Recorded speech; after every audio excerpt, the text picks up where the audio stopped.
Australians, all let us rejoice, for we are young and free. We've golden soil and wealth for toil, our home is girt by sea. A land abounds in nature's gifts, of beauty rich and rare. In history's page, let every stage advance Australia fair. In joyful strains and let us sing, advance Australia fair.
God save our gracious Queen, long live our noble Queen. God save the Queen, send her victorious, happy and glorious, long to reign over us. God save the Queen.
Good morning, everyone. We are coming to you live from the Heroes Grove here in San Francisco's beautiful Golden Gate Park.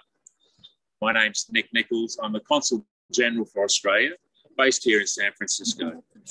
And we're gathered today to mark the 106th anniversary of the landing of Australian and New Zealand troops in Gallipoli, a beach in Turkey. Much has been written and said, much more eloquently and much more personal than I could possibly better. We're gathered to honour those service people for their bravery, for their courage, their selfless comradeship, and of course their sacrifice, and under the most awful conditions. As we remember the ANZACs of 1915, we also remember all of those who have followed in their footsteps. For all of the servicemen and women, we remember those who have given their lives, those who gave their good health, and we think of those who remain behind and grieve for them. These are just a few of the reasons why we mark this occasion each year. And here in San Francisco, 70 years ago, we signed the ANZUS Treaty. I've no doubt we'll continue to recognise people who have sacrificed much, no matter what shape warfare is going to take in the future. And we will continue to gather in places like this and all over the world to remember them, lest we forget.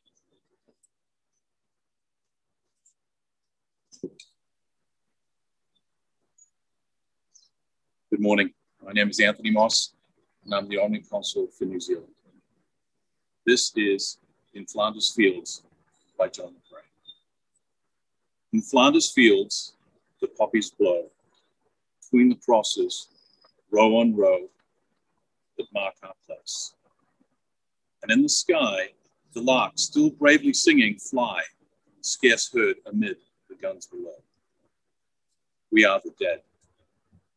Short days ago we lived, felt dawn, saw sunset glow, loved and were loved, and now we lie in Flanders Field. Take up your quarrel with the foe.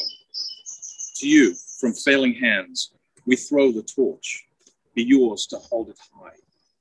If you break faith with us who die, we shall not sleep, though poppies grow in Flanders Fields.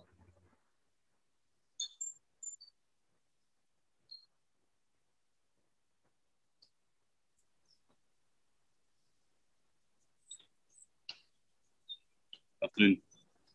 My name is Joe White. I'm the British Consul General in San Francisco. It's a great honour for me to be invited here to attend this service of remembrance as the representative of Her Majesty the Queen and as the British Consul General here in San Francisco. Thank you for joining us today to commemorate the valiant work of those who served in our armed forces and pay tribute to the men and women whose sacrifice has laid the foundations for the society we know as of today, one of liberty and abundant freedom. I would like to offer special thanks to those who've been so involved in pulling together this service today, particularly our friends in Australia and New Zealand. We have come here to pay respects to the fallen, the wounded, and all those whose lives have been affected by conflict. They're the ones who've given so much for our freedoms. When the Duke of Edinburgh died this month at 99, he was one of the few remaining survivors of any country to have fought in World War II, at the Battle of Pegmatpan of southern Greece in March 1941. Prince Philip, not quite 20, was mentioned in dispatches after helping sink an Italian warship. The Australian Navy, far from home, took part in that action. In Britain's most famous cartoon of World War II, the New Zealand artist David Loeb portrayed, as the Brits still like to see, their defiance of Hitler after the fall of France in 1940, a solitary soldier on a white cliff, waving a fist against the stormy sea. Well, alone then, the caption reads. But this wasn't true. The British had the support of their friends and allies, flooding soldiers, weapons and food through submarine-infested seas from Australia, Canada, New Zealand, South Africa, India, the West Indies, and eventually the United States and Soviet Russia. In both World Wars, ANZAC troops were at great events. Gallipoli and the Somme, its pilots in the Battle of Britain and El Alamein. And even when their own homelands were at risk, they helped island by island reconquer the Pacific. Like many families watching today, their grandparents and great-grandparents played their role. My own Kiwi grandfather, Sergeant, later Lieutenant Laurie Gordon, arrived via Egypt with the New Zealand division to join the invasion of Italy in 1943. He landed in Bari and was involved in the Battle of Monte Cassino, where, like a lot of people, he got stuck there by fierce German resistance. He eventually fought his way north, and 35 years later, he and my grandmother revisited it all in a motor caravan. We're here today to not only remember his service and the service and sacrifice of thousands of others, but also to acknowledge and celebrate the foundations those men and women built for us. Those foundations still stand today. Parliamentary democracy, respecting the rules-based international systems, coalitions with other governments, including members of NATO and the United Nations, and just as importantly, welcoming political discourse, recognizing the rule of law in settling disputes, protecting the rights of all people, regardless of race, gender, sexual orientation, or religion, and offering compassion in caring for the sick and elderly, and assistance to those who seek refuge within our borders, and protecting our planet for future generations. Those values remain as important today as they were then, particularly as we come together to confront the health and economic crisis that has resulted from the COVID-19 pandemic. Today is the chance to remember not only those who gave their lives over 100 years ago and since, but also appreciate that every day there are brave men and women fighting to protect those values. I want to thank them for their courage and resilience. Thank you.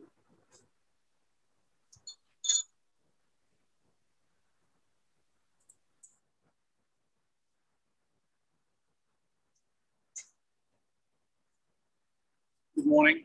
My name is Ian Colleen. I'm a member of the Australian expat community here in the Bay Area. The going down of the sun. I crouched in a shallow trench on that hell of exposed beaches, steeply rising foothills, bare of cover. A landscape pockmarked with war's inevitable litter, piles of stores, equipment, ammunition, and the weird contortions of death sculptured in Australian flesh.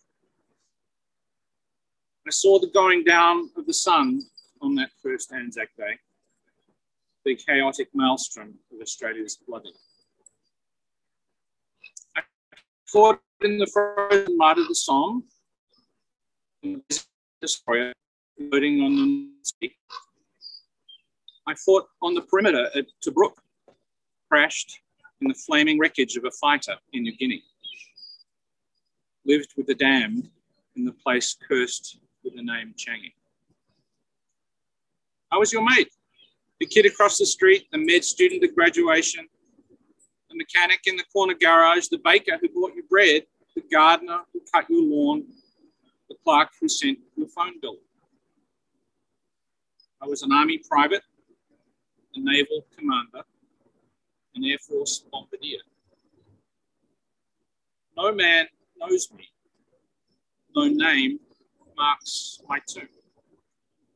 For I am every Australian serviceman. I am the unknown soldier. I died in a cause I held just in the service of my land, that you and yours may say in freedom, I am proud to be Australian.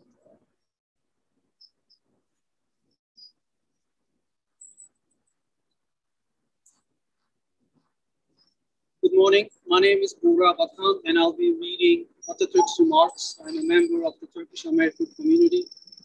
Atatürk, at the time known as Kemal Pasha, was the officer in charge in Gallipoli. So these are not just political words, but also heartfelt statements of a man who had witnessed the war conditions. Those heroes that shed their blood and lost their lives are now lying in the soil of a friendly country.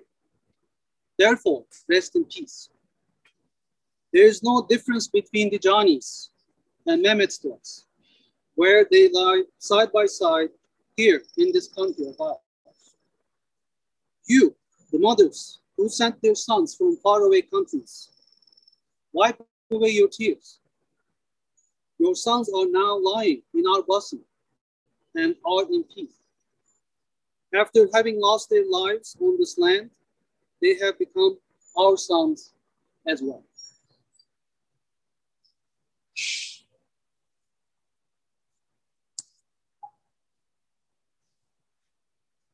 Good morning. I'm Michael Barber, President, Branch 25, Royal Canadian Legion.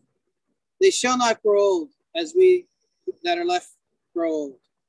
Age shall not weary them, nor the years condemn. At the going down of the sun and in the morning, we will remember them. We will remember them. Let's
begin.